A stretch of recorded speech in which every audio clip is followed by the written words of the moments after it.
Hello people, this is Sakshi and welcome again to the channel PNSTCS. For those who are new here, I am a first year BSc nursing student and in this video, we will be talking about the prenatal plus postnatal development in the ovaries or inside the ovaries.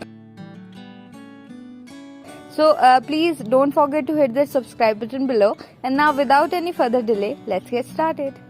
जब एक female अपनी mother के warm में होगी उस time पे क्या development होगा और क्या स्ट्रक्चर्स होगा, let's discuss about this first. Most primitive cells mean starting के यॉक सैक में स्टार्टिंग के 4th मंथ अप्रॉक्स में जो यॉक सैक है उसमें जो सबसे ज्यादा प्रिमिटिव सेल्स होंगी, those primitive cells will get converted into the primordial cells. अब दीज प्राइमोडियल जर्म सेल्स जो हैं वो स्टार्ट करेंगी ग्रो करना by the process called as mitosis. Mitosis is a equational division. तो मतलब कि अगर एक कोई सेल डिवाइड करेगी बाय दिस प्रोसेस तो उसमें जो नंबर ऑफ क्रोमोसोमल स्ट्रक्चर होगा वो सेम टू सेम होगा हर एक सेल में.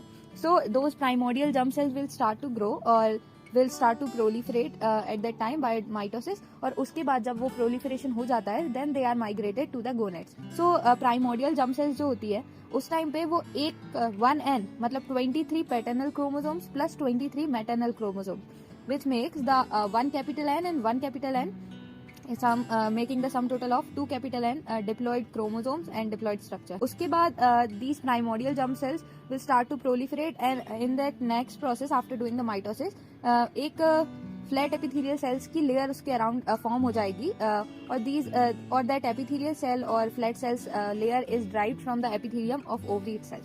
अब ये सारी चीजें डेवलप होने के बाद जो डेवलपमेंट हुआ है अंदर बहुत सारी सेल्स प्राइमोडियल सेल से मॉडिफाई हुई हैं तो उनमें से कोई एक एनलार्ज होगी और अदर जो होंगी वो डिजनरेट हो जाएंगी.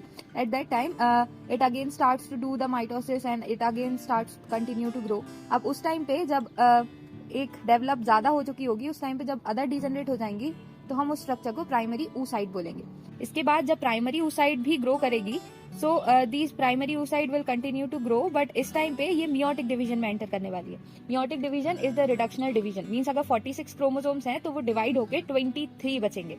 So just before doing that meiotic process meiosis से जस्ट पहले जो प्राइमरी oocyte है वो अपने डीएनए को रेप्लिकेट करेगी विच मीन्स कि 46 क्रोमोसोम्स होंगे, डिप्लॉइड स्ट्रक्चर भी होगा बट वो जो सिंगल क्रोमोसोमल स्ट्रक्चर था उसकी जगह अब डबल क्रोमोसोमल स्ट्रक्चर हो जाएगा और डबल क्रोमोसोम स्ट्रक्चर होगा जिसकी वजह से that 2 capital N will be converted into 4 capital N.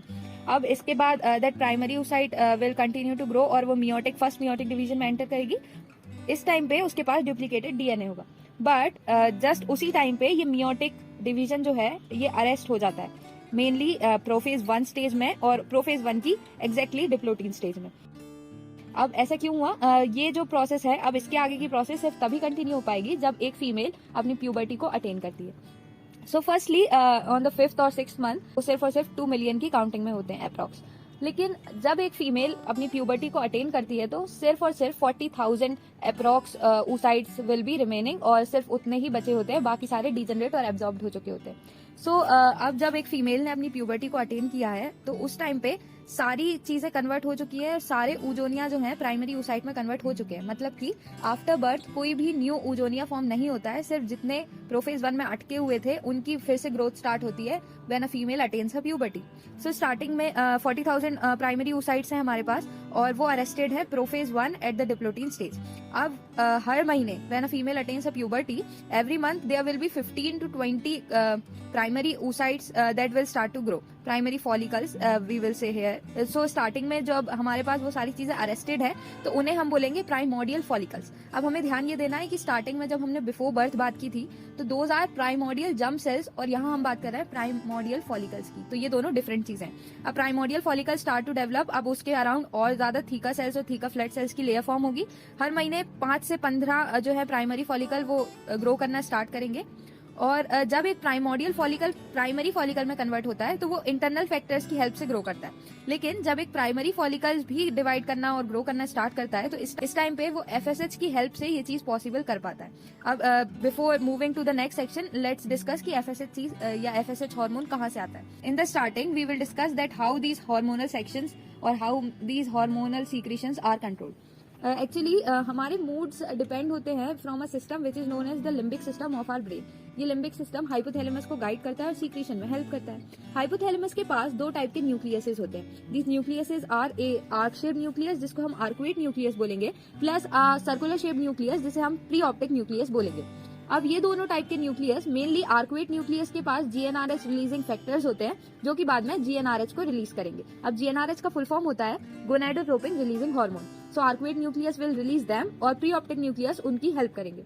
अब जब जो आर्कुएट न्यूक्लियस हैं उन्हें जीएनआरएच को रिलीज किया, तो that hypothalamus is divided into 2 different parts, which is anterior pituitary and posterior pituitary. So arcuate nucleus से GnRH रिलीज होने के बाद ब्लड वेसल्स के थ्रू ये anterior pituitary के पास पहुंच जाएगा।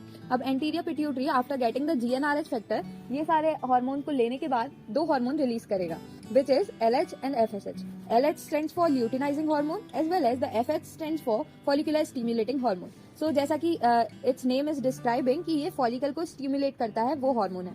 सो here again we come here, जब primary follicle start to develop उस टाइम पे एफएसएच यहाँ पे रिएक्ट करता है और वो जो एपिथेलियल की सिंगल लेयर थी उसको multi layer epithelial layer form करता है उस प्राइमरी oocyte के अराउंड। अच्छा, remember that primary oocyte is still in the arrested phase. ये जब तक अरेस्टेड फेज में रहेगी जब तक कि इसका डेवलपमेंट नहीं हो जाता है और फर्स्ट बियोटिक डिवीजन कंप्लीट नहीं हो जाता है। तो we will be discussing later in the section. So starting में ये प्राइमरी oocyte तो वहीं पे होगी, जबकि उसके अराउंड जो है मल्टी लेयर स्ट्रक्चर फॉर्म हो जाएगा बाय द एपिथेलियल और फ्लैट एपिथेलियल सेल्स। उस टाइम पे कुछ और अदर सेल्स भी होंगी जो डिफरेंशिएट होना स्टार्ट कर देंगी।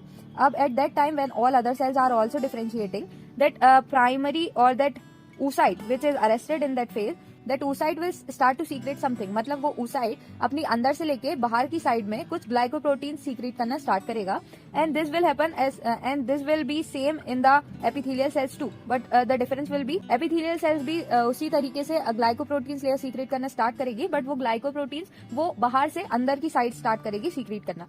अब जब यहाँ पे एक अंदर की साइड सीक्रेशन हो रहा है और एक वो प्राइमरी oocyte के थ्रू बाहर की साइड सीक्रेशन हो रहा है, तो मतलब कि एपिथेलियल सेल और दैट oocyte के बीच में एक और लेयर फॉर्म हो जाएगी। This is a glycoprotein layer और इसे हम जोना पेल्यूसिडा के नाम से जानते हैं। अब इन द नेक्स्ट सेक्शन जब ये cuboidal multi layer primary follicle जब और ज्यादा डेवलप करेगा, सो उस टाइम पे हम इसे सेकेंडरी फॉलिकल बोलेंगे। अब सेकेंडरी फॉलिकल्स की कुछ मॉडिफिकेशंस हैं। सबसे पहले हम देखेंगे कि सेकेंडरी फॉलिकल्स की जो अदर लेयर्स जो डिफरेंशिएट होना स्टार्ट कर रही थी प्राइमरी फॉलिकल्स में, these layers are differentiated, means जो थीकल लेयर्स हैं वो अब फॉर्म होना स्टार्ट हो जाएंगी और वो अलग अलग लेयर्स में डिफरेंशिएट हो जाएंगी। जैसे कि जो आउटसाइड वाली लेयर है उसे हम थीका एक्सटर्ना बोलेंगे और जो इनसाइड लेयर है अब हम उसे थीका इंटरना बोलेंगे।